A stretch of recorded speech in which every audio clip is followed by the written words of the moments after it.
ನಂಜನಗೂಡಿನ ನಂಜುಂಡೇಶ್ವರನಿಗೆ ಪ್ರಾರ್ಥನೆ ಸಲ್ಲಿಸಿ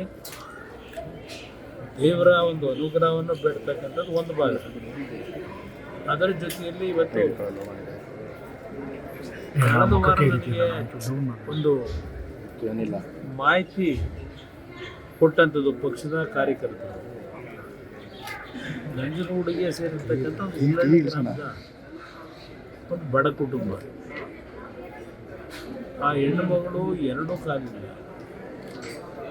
ಆಕ್ಸಿಡೆಂಟಲ್ಲಿ ಏನೋ ಕಟ್ಟಾಗಿದೆ, ಮನೆ ಇಲ್ಲ, ಬಾಡಿಗೆ ಕಟ್ಟಲಿಕ್ಕೆ ಆಗ್ತಿಲ್ಲ, 2 ಸಣ್ಣ ಮಕ್ಕಳಿದ್ದಾವೆ, ಗಂಡನಿಗೂ ಏನೋ ಒಂದು ಕಾಲಿನಲ್ಲಿ ಅನಾಹುತ ಇದೆ. ಇದರ ಹಿನ್ನೆಲೆಯಲ್ಲಿ ಯಾವ ವಿಡಿಯೋ ಮಾಡಿದ್ದು ನೋಡಿದೆ, ನನ್ನ ಗಮನಕ್ಕೆ ತರಬೇಕು, ಯಾರಿಗಾದರೂ ಈ ವಿಡಿಯೋ ನೋಡಿದವರು ಕುಮಾರಣ್ಣ ಅವರ ಗಮನಕ್ಕೆ ತನ್ನಿ ಅಂತಕ್ಕಂಥದ್ದನ್ನು ಹೇಳಿದಂಥದ್ದು ಏನಿದೆ ಅದು ಮೊನ್ನೆ ಹೋದ ವಾರ ನನಗೆ ನಮ್ಮ ಡೆಲ್ಲಿನಲ್ಲಿ ನನ್ನ ಗಮನಕ್ಕೆ ಏನು ಬಂತು.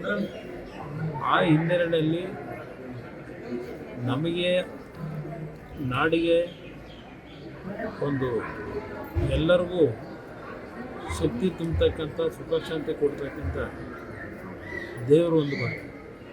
ನಾನು ಮೊದಲಿಂದಲೂ ಒಂದು ಕಡೆ ದೇವ್ರ ಮೇಲೆ ಭಕ್ತಿ ಇರೋದು ಬೇರೆ, ಇನ್ನೊಂದು ಕಡೆ ನಿಜವಾದ ದೇವರು ಅಂತಕ್ಕಂಥದ್ದು ನನಗೆ ಯಾರು ಸಂಕಷ್ಟದಲ್ಲಿರ್ತಾರೆ ಅಂಥವ್ರಲ್ಲೂ ದೇವ್ರನ್ನ ಕಾಣ್ತಕ್ಕಂಥದ್ದು ನಾನು ಮೊದಲಿಂದಲೂ ನನ್ನ ಹವ್ಯಾಸ ಬೆಳೆಸ್ಕೊಂಬಂದಿದ್ದೆ.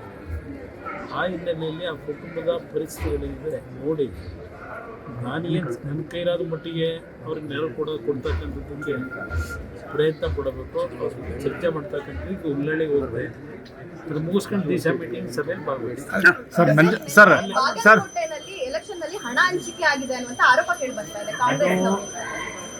ಅದು ಸರ್ವೇ ಸಾಮಾನ್ಯ.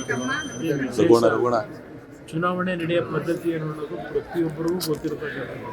ಅದರ ಬಗ್ಗೆ ನಾನು ಚರ್ಚೆ ಮಾಡೋದು ಅನವಶ್ಯಕ. ಅಲ್ಲಿ ಬೇರೆ